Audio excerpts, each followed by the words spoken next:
Biyeros, handa na ba kayo sa pasabog natin ngayong gabi? Dahil ang isang probinsya na sikat sa mga turista, may mga inihanda raw na pasabog para sa atin. Palagi nang pinupuntahan ng mga locals, especially yung Mulo-Bulo Spring, Marmal Cliff, at yung Dao Tree. Bago po ito nagiging tourist attraction, marami na pong locals na pumupunta at naliligo dito. Ang hidden gems para sa mga turista, pangkaraniwan lang daw para sa kanila. Sana all! Hindi kayo tutubuan ng ugat sa pagtuklas ng mga ubod sa gandang pasyalan. Northern Cebu has more in store for you, Biyeros. Mga bagong mapupuntahan, makakainan, matitikman,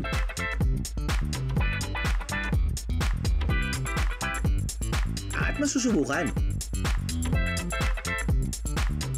Dito lang sa tinaguriang Gem of the Midwest ng Cebu, ang bayan ng Tuburan.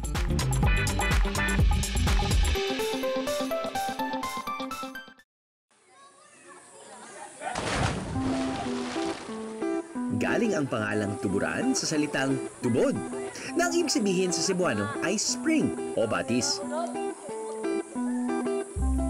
Ipinagmamalaki rito ang malinis at malinaw na tubig ng kanilang mga batis. Para libutin ang mga ito, sasamahan tayo ng ating Tuburanon Biyahero correspondent na Palavern at hindi raw umaatras sa kahit anong hamon. Say hello to Beryl, Biyaheros! Mga Biyaheros, welcome to Purok Sambag, Barangay San Juan, Tuburan, Cebu, kung saan makikita natin ang pinakasikat na Blue Hole San Juan. So, nandito pa lang po tayo ngayon, no, sa itaas. Hindi pa po natin na napupuntahan talaga yung spring, pero ang ginaw, damang-damang po na po talaga yung ginaw. This is just 2 kilometers away from the heart of the poblasyon. Pero wait lang, hindi ako pwedeng maligo na nakaganito. So, dapat mag-change costume tayo. Lahat ng bisita ay kailangan dumaan sa registration area kung saan magbabayad ng 10 pisong entrance fee. Bawal yung magtapon ng basura, yung mga palisiya na bawal magsigarilyo, to preserve fresh air, and daily clean up para ma-preserve namin ang cleanliness.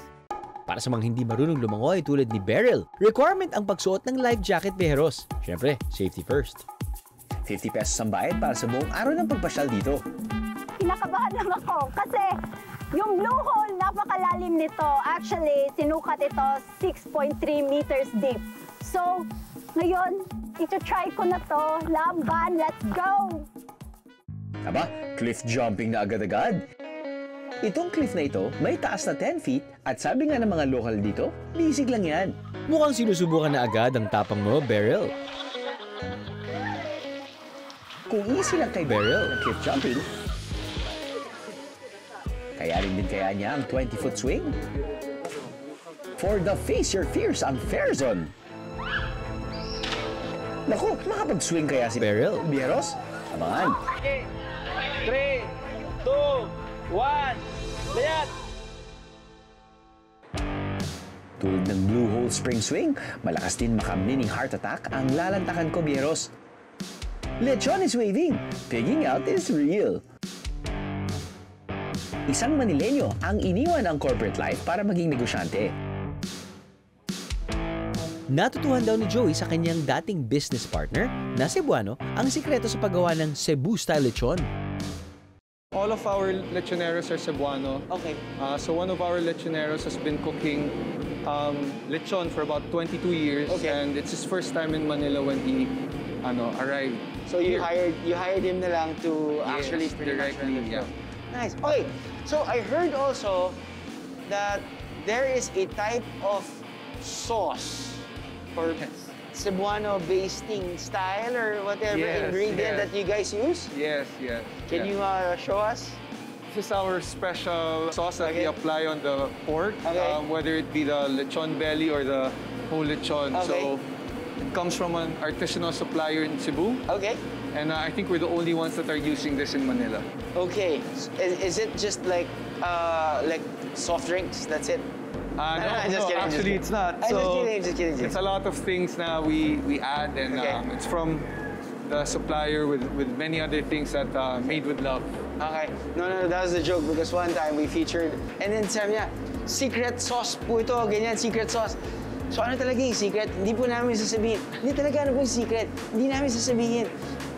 Soft drinks po. I'm just kidding.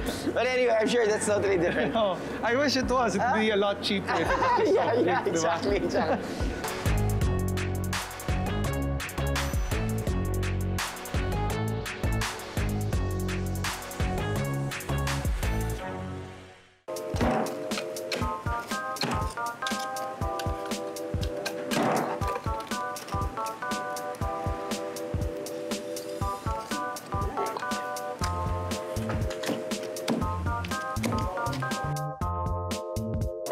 Ay. So, tikman muna natin na walang sauce. Para fair. Na, perfect.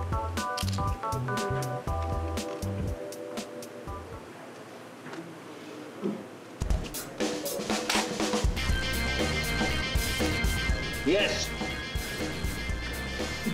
Yes, dahil... Yes, dahil meron akong matatawagan ulit. Pork belly supplier. Yes! Okay. Okay. Without the sauce, usually kasi kumakain ako ng lechon, wala akong nilalagay ng sauce. Personally, wala akong nilalagay ito. Kahit na pinakurat or suka or yung special something sauce na sa bote, hindi yung ginagamit yun. Iba talaga kapag yung tunay na marination niya nasa loob, tapos kung gaano ka-crispy yung skin niya.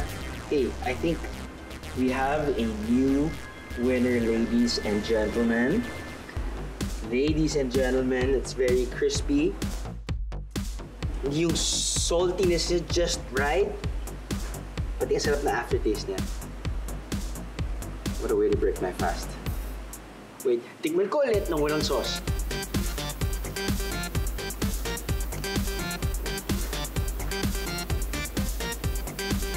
I love my job. Man, I love my job. Lechon pa more! Dahil iba't ibang luto na sinahugan ng lechon, ang sunod na inihain nila. Dok, pa-check po muna ng BB, please. I mean, sama-sari namang dishes yung pwede nyo naman talagang ihain o i-serve o I guess iluto or ipagsama-sama gamit-gamit ang lechon, ang pork belly. Your favorite kare-kare sauce, tapos nun, your favorite type of meat. It's... wala. Ano na, parang hindi na siya surprise. Ano na siya, parang, uy, sana liempo or lechon kawali na may kasamang kare-kare, yun yung ano. Anyway, yung kare-kare nila, so they grind their own peanuts. It's a rigorous process. Pag sila gumagawa ng sarili mong peanut, it's actually, pag lesser ingredients, the better. More natural, the better. Alright! Lechon, sisig. Well, sisig naman talaga, lechon, di ba? Tama. Pig ears, di ba? Cheeks, nose, lahat na. So, oh yeah. Yep. Your favorite sisig? Ready to be ordered. Okay, this is their own version of paksiw.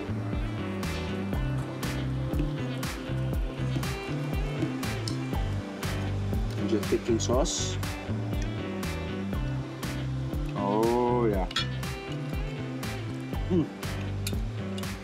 Everything obviously good because there's the star of the show, which is their lechon. The lechon, so good.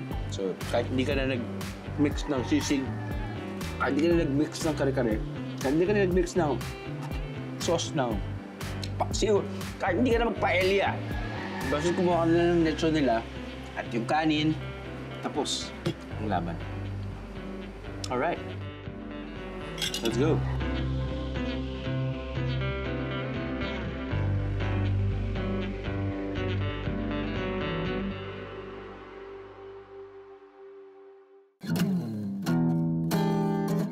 Isa naman lechonan sa San Juan ang mahigit 7 dekada ng naghahain ng lechon. Norris Lechon po ay nagsimula noong 1947, so medyo matagal na po. So I'm a third generation lechonero. It started with my lolo, Leonardo. Nagsimula ang humble beginnings namin dito sa San Juan. Isa lang kaming home business, and hanggang ngayon home business pa rin. Hindi kami masyadong malaki because we cater especially dun sa mga customers na naghahanap ng specialized na lechon talaga. Original recipe namin is lechon Tagalog. Pero dahil maraming mga Cebuano at mga Filipinos na naghahanap ng Cebu recipe taste, meron din kaming Cebu style way of cooking. Ang Cebu style lechon, as everybody knows, may tanglad, may timpla. Pero ang kanilang lechon, pinalevel up dahil hindi lang to basta may timpla, may mga palaman pa. Ito ang kanilang carnivore lechon.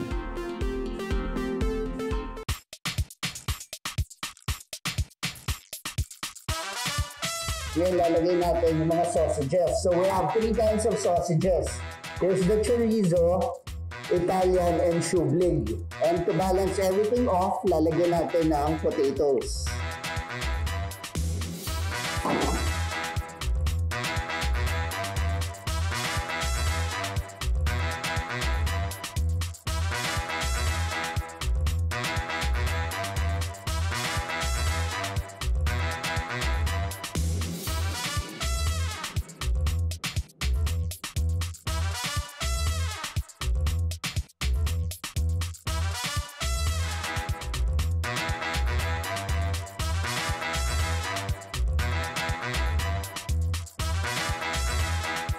Pati creamy lasagna, hindi ground beef, kundi lechon strips ang laman ng bawat layer.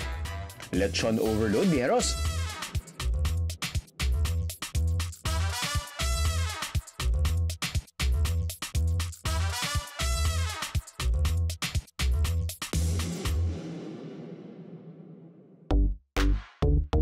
Puro lechon. Sarap. Mabibili rin ang lechon lasagna at carnivore lechon sa kanilang restaurant sa Scout Tobias sa Quezon City. Kung ang lechon ay pinakilala sa Pilipinas noong 16th century, 18th century naman umano nang tumubo ang heritage tree na ito sa barangay Hagbuhaya. Kumbaga sa kasabihan ng matatanda, papunta ka pa lang, pabalik na ako. Ganyan daw ang peg ng punong ito. Marami na raw itong pinagdaan ng bagyo at giyera, literally. Dahil di umano, ginawa itong pahingahan ng mga sundalong Hapon noong World War II. Isa rin po itong gem, which is also known as the Gem of Tuburan Strong Foundation because the Dao tree have seen and witnessed the history unfolds here in our municipality. May diameter itong 7.8 meters at may taas na 10 meters. Kakailanganin ng 20 taong magkahawak kamay para mapalibutan ito. Ginawa itong tourist attraction noong 2013 at ang good news, walang entrance fee ang pagbisita rito. Nagsasagawa rin sila ng monthly cleanup drive para mapangalagaan at mapanatili ang kalinisan sa paligid ng puno.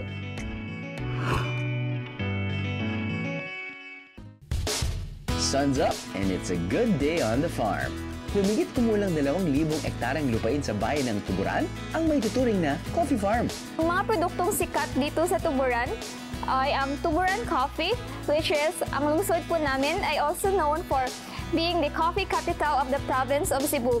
Kada araw ay nakapag-aani sila ng 4.3 million kilograms ng coffee beans. Samahan natin si Beryl sa pagbisita sa isang award-winning coffee farm dito. Your free coffee, ma'am. Thank you.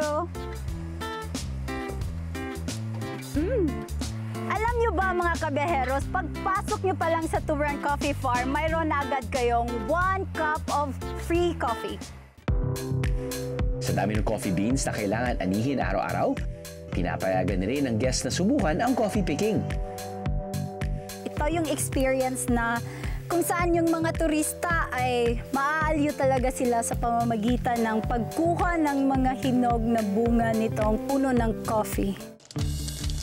We ensured our customers that we produce the best quality coffee beans in the country. Subukan ang ipinagmamalaki nilang Robusta at Arabica coffee sa kanilang in-house cafe.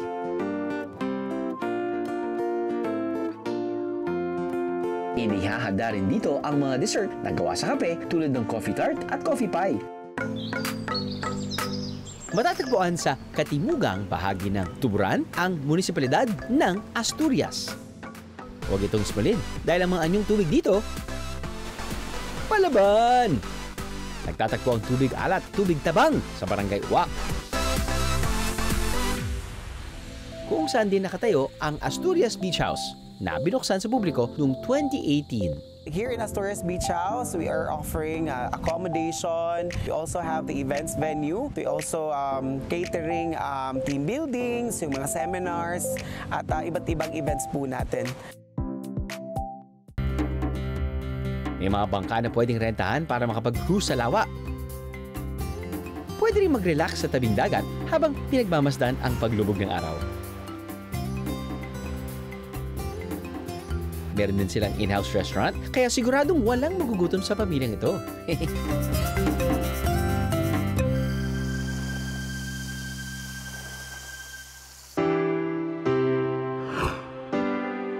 Kung minsan, ang pilit nating hinahanap na hidden gems ay makikita lang pala sa tabi-tabi.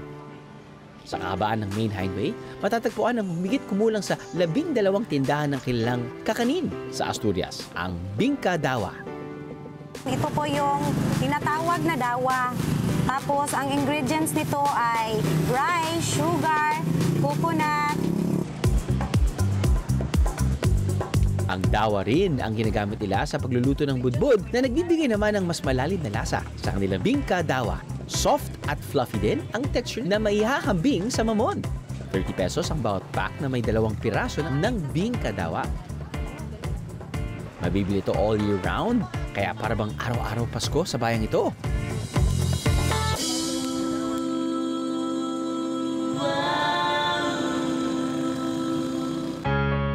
Hanap niyo ba ay destinasyon na walang kahirap-hirap puntahan? Aba, itabi niyo, ako na! Dahil nuknukan daw ng dali ang papunta sa isang falls sa barangay Tagbubunga. Habal-habal o 4x4 vehicle lang papunta sa jump-off point. Pagkatapos, may 10 to 15 minutes na lakaran papunta sa falls. Sa sobrang dali, hindi na raw kailangan ng guide papunta rito. Malinaw naman ang trail na susundan nila ng mga biyero. Ang pinaka-nakakakilig pa rito, walang entrance fee.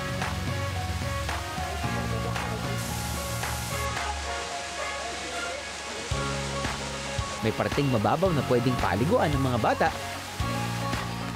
At meron ding malalim para sa mga naghahanap ng for extra thrill.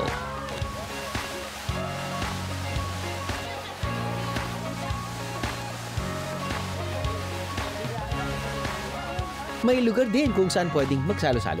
Ikain nyo na lang ako, guys.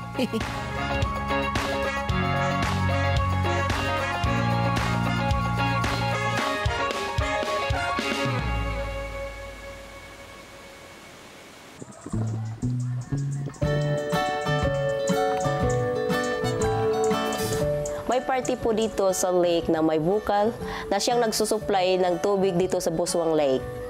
Ang buswang ay nanggaling sa salitang bulang na ang ibig sabihin ay butas. Nagkaroon daw ng butas dahil sa malakas na pressure ng tubig na dumadaan dito at dumadaloy papunta sa lawa. Selfie warriors, pose away sa kanilang Instagram-worthy spots.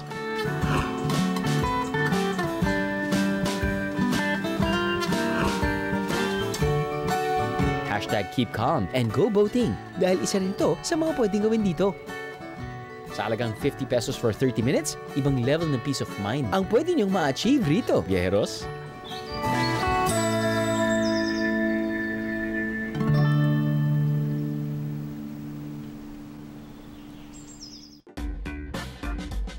Calling all mukbangers! Sa isang kainan sa Taguig, pwedeng ma-achieve ang mukbang kung saan bida ang mga Cebuano favorite.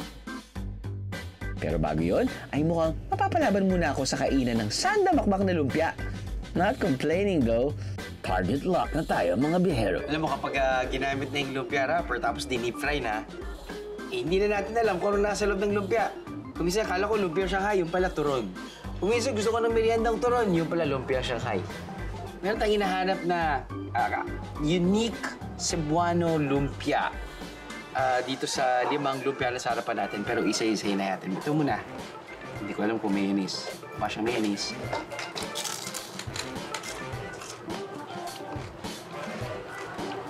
Siling haba. Tawag doon? Dynamite. Yun, dynamite. Pero dynamite niya, usually, di ba, pinapakita yung buntot? Ito hindi pinapakita. Sumipa na yung konting anghang ng siling Habana. Para sa akin, saktong-sakto. Okay. Okay. Lumpiang Shanghai. Ito, lumpia burger, lumpiang chorizo. Ito alam chicken adobo it is! Ito parang alam ko na. Hugis pa lang. Parang toge. That's right. Toge. Which means... Ang hinahanap nating unique at mula sa Cebu na lumpia ay ito. Hugis pa lang yan. Iba na. Parang doon, mas hulma. Mas curved yung lumpia wrapper. Ito, parang kumuha ka ng sardinas at dinip fry mo. Yun yung itsura niya. Tingnan natin. Yun yung problema eh. Kapag deep fried, pare-pareho na yung lasa nila. Sa totoo lang. Yun. Ubod, or should I say, coconut meat yung ginamit nila sa loob. Apparently, may mga spices na sa Cebu lang ginagamit. Buti lang may pungko-pungko sila dito sa Taguig. Para alam mo yun, kapag nag-crave nga sila ng mga specific and very unique Cebuano dishes, pwede nila kainin. Oh, interesting. Ko namin. Hindi ko talaga alam.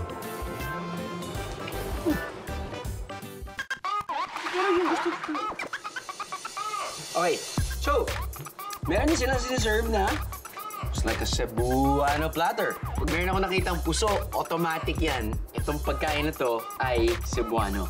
So, meron tayong puso sa gitna, siomai, longganisa, ay tinignan natin kanina, which is called ngoyong, as in mangungungo ka sa sarap. Oh no! Ngoyong. Meron tayong dynamite, deep-fried pork chop, fried chicken, chicharong bulaklak, meatball, grillianong itlog. Cool! Ginabot is a Cebuano translation lang talaga sa chicharong bulaklak. Tama po ba? Sana maabutan ko pa yung pang-apat kong pang-lima kong anak. I-trip nyo, miss na nyo yung Cebu. Tagal na kayo hindi nakapunta sa Cebu. Gusto nyo pumunta sa Cebu, pero hindi kayo lilipad pagpuntang Cebu. Pupunta na kayo dito sa Pungkod-Pungkod. Sa Taguig. Pungko-Pungko. Pungko-Pungko! Sabi ko nga sa'yo, Pungko-Pungko. Kung ako food trip, ang ating Bihero correspondent na si Beryl, nature tripping naman ang ginawa. Mga Biheros, napakalaki ng Bamboo Kingdom ng Tuburan, Cebu. Hindi lamang to dito, kasi pag pumunta ka dun sa upper part, makikita mo yung different mountains sa pinagmamalaki ng Tuburan. Napakaganda naman dyan, Beryl. Inggit ni.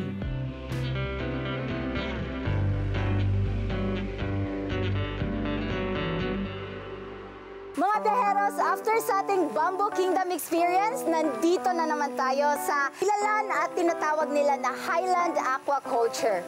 Libo-libong orange tilapia naman ang pwedeng pakainin at hulihin sa kanilang fish pond. Malaking tulong din daw ito sa mga lokal dahil proyekto ng Tuburan Coffee Farm ang bibigyan ng fingerlings ang bawat Tuburanon para makapagsimula ng kanilang sariling backyard pond. It was really a fun experience dito sa Highland Aquaculture. Kasi first time ko mamingwit ng isda at nakabingwit ako ng hindi lang isa, dalawa, kundi maraming isda. And for that, I conclude, may ulamin ako!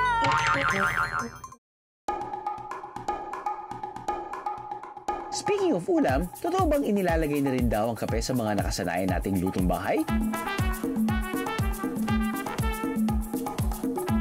Not your typical adobo ang isang ito. Dahil ang manamis-namis na lasa at aroma nito nanggagaling sa tinadtad na coffee cherries.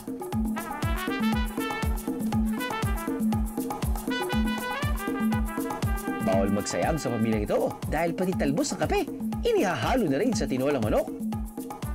Tulad ng dahon ng malunggay o ampalaya, ang health benefits nito, kapenalo! Sino nakapunta na ng Cebu pero hindi nakapag-food trip ng local dishes at delicacies? Hindi pa huli ang lahat, Biheros. Isang Cebuana ang dinala ang pungko-pungko sa Maynila. Katulad na nakasanayang pungko-pungko sa Cebu. Mababa rin ang mga upuan dito, kaya ang mga kakain, pungko o squat ang paraan ng pag-upo. At isa raw sa masayang ginagawa rito ay ang pagluluto ng tinatawag na tuslog buwa. As always, hindi ko pa rin mapropronounce ng tama yung local dish. Please help me. Opo. Ano pang pangalan? Tuslog buwa. Tuslog buwa. O, ganyan. Tama. Tuslog buwa. Tama. In tama. Tagalog Opo. ay Yung tuslog, sausaw. sausaw. Buwa, bula. Bula. Oo. Kasi isasawsaw mo Yung puso. yung puso sa So, bumubulang. bumubulang ang lulutuin natin. Yes. Okay. Kumukulo kasi Kumukulo ko yan. siya. Oo. Okay, so it's a soupy type of dish. Yes. Parang siyang gravy type na ano. Gravy Oo. type. Okay, so may nakikita ko meron tayong sili, pepper, salt, garlic, onion, liver spread. Yes, pwede ding liver ng baboy, Okay. manok, Manok. madalian, liver spread. Liver spread din. At syempre parang yung star of the show natin. Oo, yun na nga. Ito Utak yung ng? pig brain, utak ng baboy na pinicook ko na. Bakit utak ng baboy? Pwede bang utak ng baka? Manok? Ito na siguro mas madaling hanapin. Pwede naman utak ng manok, kaso konti lang. Maliit lang yan, Oo. Hindi Mm-mm. kasha. Tama. Ito ay Slurry. Ito yung cornstarch. cornstarch. Ah, got it. Papalapot. Siniserve namin lahat ng ingredients. Okay. Kasi So, ano yung binabayaran nila? Ingredients lang Yung talaga. Hindi ingredients. yung pagluluto nyo. Yun na nga. Utak din kayo, ano? Tama Yun, nga ganun naman. talaga. I'm sure meron kayo ditong mga pumupunta na hindi tiga Cebu. Nakaka-amaze nga kasi customers namin, dumadayo pa talaga galing ng Laguna, Quezon. So, maglagay na tayo ng oil. Pag mainit na, yan. Ay, pwede pwede na. Lagi siya lang. As in, madali lang talaga siya lutuin. 10 minutes, makakakain ka na. Yun.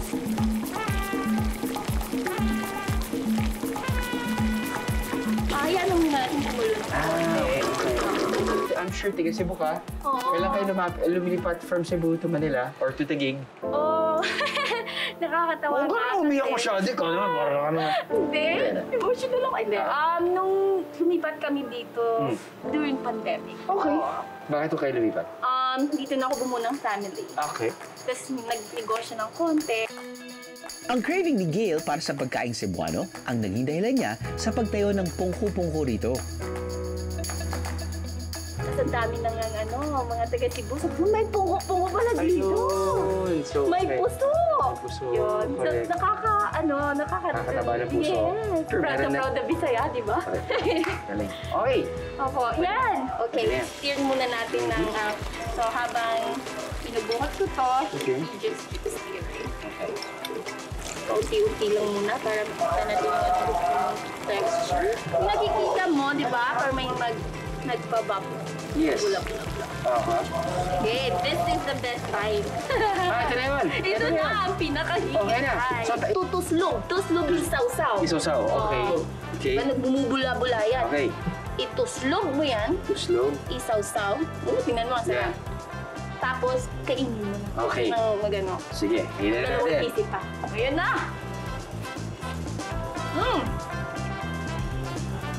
Parang siyang gravy-ish, no? Lasang gravy. Parang gravy talaga. Gravy. Diba usually gravy may butter eh. Pero ito walang butter. Wala. Parang siyang sauce nga ng manok or lechon. Hindi ko alam kung kasama na dun yung lasa ng brain. Siguro kasama yun sa essence. Pero syempre meron siyang anghang dahil sa sili. Pero yes, gets ko. Ituslog mo yan sa bumubuwang utak ng baboy. Utak, eh. Pwede. Ayos. Ayos. Thank you. Opo.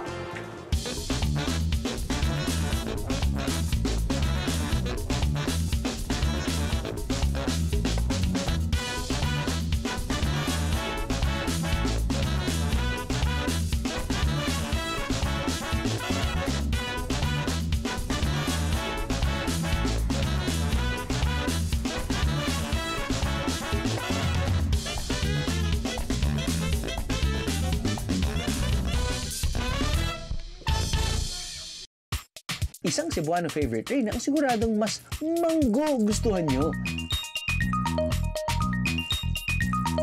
chocolate-coated dried mangoes? Sounds yummy! Sinfully delicious pasalubong na hindi na lang sa Cebu mabibili.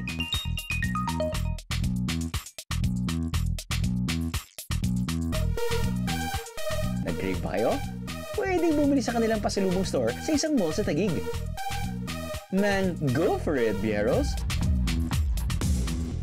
Another Cebuano delicacy ang abot kamay na natin dahil natagpuan namin ito sa isang kilalang food district sa Quezon City.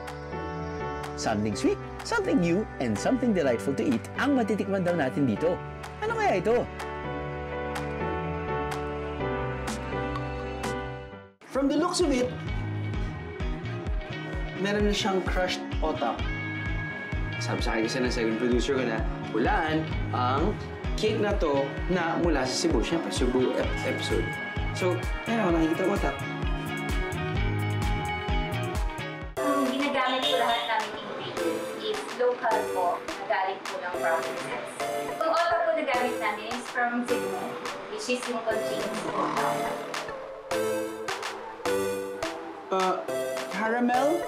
Yeah, caramelly custard in between. Tapos meron siyang, yun sa gitna niya. Caramel, custard, with crushed otak. Yan, in between sponge cakes.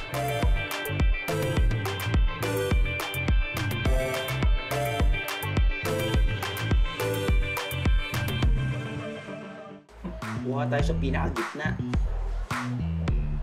Lahat ng mga bakers talagang nag-cringe na ngayon siguro. Naayos nila pero ito yung ginagawa ko sa gitna.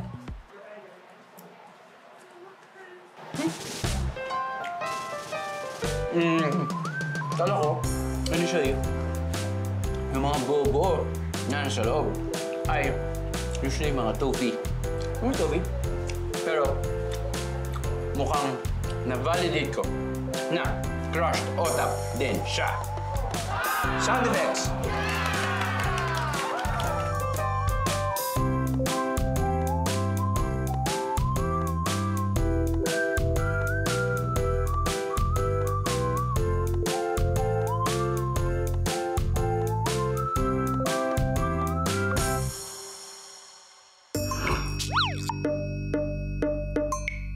So, ang mystery item natin ngayon ay ginagamit kapag maaraw sa labas.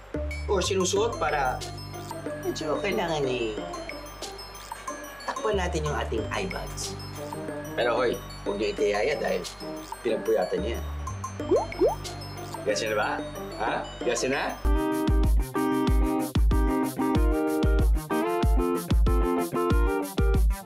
Kabilang ang Molo Bolo Spring sa 7 batis na pwedeng pasyalan sa Tuburan. Aside from the spring that we have, we also have a dagat na pwede nating paliguan pag ikaw ay naiinip sa tubig na tabang. Sa murang laga, 1 to sawang tampisaw na kayo sa batis at dagat, Bieros. 10 piso para sa matatanda at 5 piso naman para sa mga bata ang entrance fee rito. Bago po ito nagiging tourist attraction at na-open po sa lahat is marami na pong locals na pumupunta at naliligo dito. Sa tabing dagat din nakatayo ang resort na ito sa barangay Pag-asawi. Pwedeng tumuloy sa kanilang mga kwarto. Pero kung gusto niyo ng nature tripping, pwede rin subukan ng camping o glamping. Biyahero tip! Kapag weekdays, mas kukunti ang tao kaya pwedeng masolo ang kanilang swimming pool.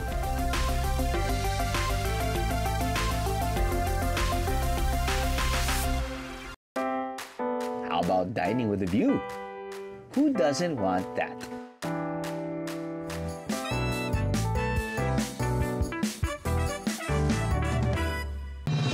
Let's skip to the good part, Bieros, dahil paninindigan daw ni Beryl ang pagiging palawarn at walang inurungan. Makapag-swing na kaya siya? Go! Kapit kita po. Wait! Yun o! Good job, Beryl!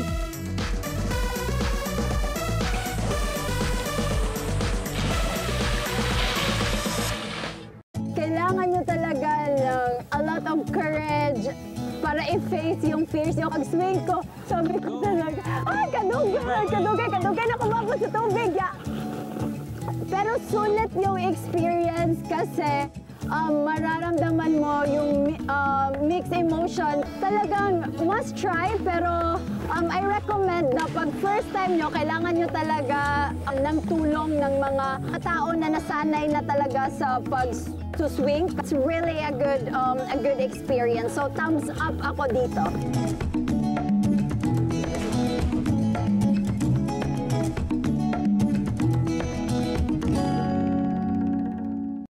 Natural sa tao ang laging naghahanap ng bago. Bagong gagawin, bagong susubukan, at bagong karanasan. Minsan, ang bago para sa inyo, luma na para sa iba. O ang bago sa kanila, nakagawin mo na.